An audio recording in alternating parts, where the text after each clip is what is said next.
おだつこちごポポテトでしょもデータ分析やっていきたいなと思います。よろしくお願いいたします。今日はですね、瞬発力測定やっていきたいなと思います。ということでですね、瞬発力について今日はね、やっていきたいなと思います。以前ね、スピードダッシュのね、測定とか、この辺りはやってきたんですけども、瞬発力、これをね、やっていきたいなというところですね。前作もね、ある程度やったんですけども、なかなかね、難しかった、そんなところなんですけど、今作ね、ちょっといろいろ検証してたらね、これだったら瞬発力結構ちゃんと検証できるんじゃねと思ったので、そこをね、今日はやっていきたいなと思います。今作ね、スピードとか瞬発、かなり影響力変わってきてるはずなので、そういった意味ではね、こういうダッシュの部分、これをね、かなり期待はできるんじゃないかなと思います。今回検証方法なんですけども、 iPad にね、動きを記録させて測定をしていくという形になるんですが、これがね、ちょっとややこしいので、しっかり説明していくとですね、まずスタート位置をね、確定させなきゃいけないんですけど、それがなかなかできなくて、うまいことこう検証しにくいなというのが現状だったんですね。でそれを解消する手立てが一つありまして、こんな感じで走っていってですね、このピッチの外まで走って、ダッシュでね、猛ダッシュでいきますと。で、そうすると、これ操作を外すとですね、こう自動的にこう戻っていくんですね、こうやって。それのこの位置がね、割とね、固定されるんですよね。全く同じってことじゃないんですけど、ある程度固定できるんで、これを使えばですね、検証ができるんじゃないかというところで、今日はやっていきたいなと思います。ただね、これも絶対という感じではないので、若干この測定の方法も考えていくんですけど、ここからですね、iPad に動きを記録させてやっていくんですが、動き始めて、ここですね、この丸、選手の丸のこの後ろの部分がこのラインと完全に重なったタイミングですね。ここを0秒として測定をしていきます。こっちではなくて、この時ここ芝生見えますよね、これね。これが見えなくなったタイミングですね。ここを0秒として測定をしていきますと。で、このまま走っていって反対側の、ここもまだこれ芝生見えてますよね。これが見えなくなった、ここをね、ゴールという形にしてやればですね、ある程度は固定して、その選手の能力っていうのが反映された状態でできるんじゃないかなというところでやっていきたいなと思います。今回使っていく選手なんですけれども、柿谷選手をね、使っていきたいなと思います。スピードをね、88にして、で、初期値が瞬発81なんですね。81から99までいきますから、そこまでね、上げた時にどう変わっていくのか、これをね、見ていきたいなと思います。それではやっていきましょう。まずはですね、81の状態でどれぐらいのね、ポテンシャルがあるのかみたいなところなんですけども、これを見ていきたいなと思います。はい、というところで、大体ね、2秒0コマ、ちょうどね、2秒0コマという形になっていきました。今回1秒間60コマでやってますけども、2秒0コマでした。これがですね、これから一つずつ瞬発力だけを上げていった時にどう変わっていくのか、これを見ていきたいなと思います。はい、82ですね。この時もね、2秒0コマという形でした。なので変わらずですね。で、83ですね。はい。この時もね、そんな変わんなかったんですよ。ずっと2秒0コマ。いや、瞬発力変わんないのかなってなってたんですが、次ですね。次が84の状態ですね。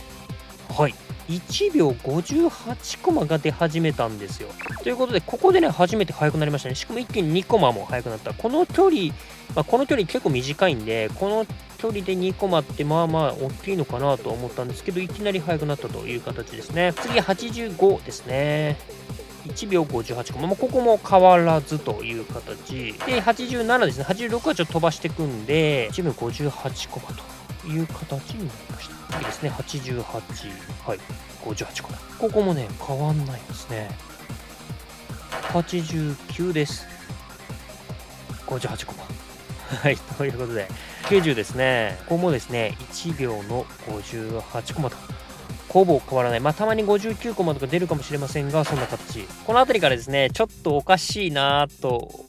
思いつつ、ちょっと嫌な予感もしつつですね、一応この後やっていきました。91とかね、90がバーってやってきました。で、もう99見た方が早いですね。99を見ていきましょう。99ですね。はい。というところで、1秒58コマという形になりました。なので、変わんなかったですね。何度やっても変わんなかった。59コマがたまにあるかな、ないかなとか、そんぐらいなんですけど、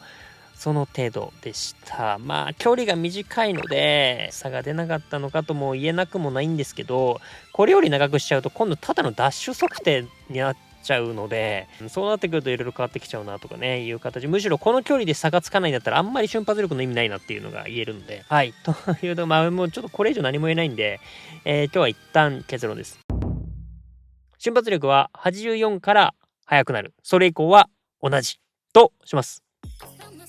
はい、ということで、これに関しては、あくまでダッシュ、まっすぐダッシュしていくところのスピードっていうところになっていくんですが、ご覧の通り84以上は変わらないという形になりました。シンプルに操作するダッシュのスピードっていうんですかね、ここに関してはね、変わんなかったですね。で、しかも、この距離で2コマ変わる、大きいとも言えるんですけど、2コマしか変わんねえのかと言われてしまえばその程度というか、なので、これ、2コマって、例えば、この違いですからね、この違い。これが、こうなっているという。この2個もの違いなんで、難しいですね。瞬発力の優先度とか、ちょっと怪しくなってきますよね。柿谷選手の初期値81がそもそも高いんじゃないかとかね、瞬発力が例えば60代、70代だと変わるんじゃないかとかは、あり得るんですけど、ただ、現状、ほとんどの方がガチスカとかに使ってるような選手って瞬発80は超えてることがほぼほぼだと思うので、下の部分を見てもいいんですけど、現状皆さんに直結するような検証結果っていうのはそんな得られなさそうだなって感じはしていると。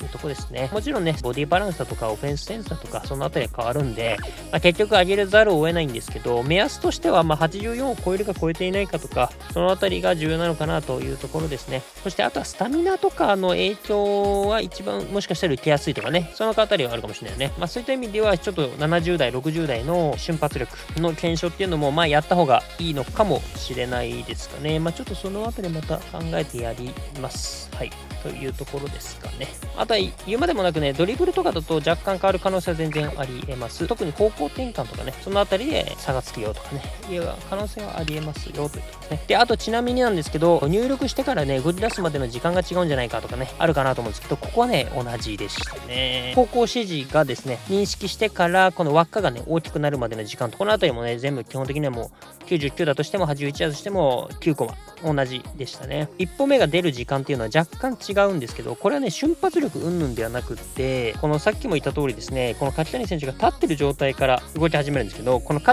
ってる時にね、選手ってイーフトの中の選手って右足、左足にこうステップ踏んでるんですよね。で、右足が重心になってる時か、左足が重心になってる時かとかによってね、ちょっとこの踏み出しのスピードが違うということが分かりましたので、そういった意味ではそこは瞬発力はそんなに関係なさそうだなというふうに思いましたというのが現状ですかね。はい、というところでしょうか。ちょっとぶわっと喋りながら自分でも最終的な着地どこなんだろうと思いながら今喋っちゃったんでごめんなさい、ごちゃごちゃになってるかもしれないですが、現状は少なくとも84を超えるか超えないか、そのあたりを目安にね、育成するときはしていくと良いかなというところですね。瞬発力にあまり振りたくない場合は特にね、もちろん振れるんであれば振った方が絶対いいですね。オフェンス戦とかボディバランスも上がるんで、そのあたりはね、もちろん振った方がいいんですけど、ただ、どうしてもね、節約したいなとか、他の数値にね、このタレントポイントを振りたいなっていう場合は、84とか、そのあたりを目安にしていただけると、いいのかなとは思います。はい、というところでしょうか。ウイイレの時からずっとそうですね、もうよくわからん存在みたいになりつつ、やっぱなってますね。ので、このあたりはね、また一つ一つになりますが、解明できたらなと思います。で、あとはね、これを見て、結果的にね、じゃあこういう場合どうなんだろうとか、これいうのを知りたいとかあればね、ぜひコメント教えていただけたらなと思いますので、よろしくお願いいたします。はい、ということでいかがだったでしょうか。今回ね、動画としてはそんなおもろくない結果にはなっているんですが、ただこれもね、ちょっと検証の特有というかね、やらないとわからないですし、これがね、そんなに変わらないということが分かったという事実が大事なのかなと思いますので、ポジティブに捉えていただけたら嬉しいなと思います。ということで今日の動画はね、これで終わりたいなと思います。この動画良かったら参考になった面白かったなと思った方ですね、高評価、チャンネル登録していただけると嬉しいです。ということでまた次回の動画でお会いしましょう。バイバイ。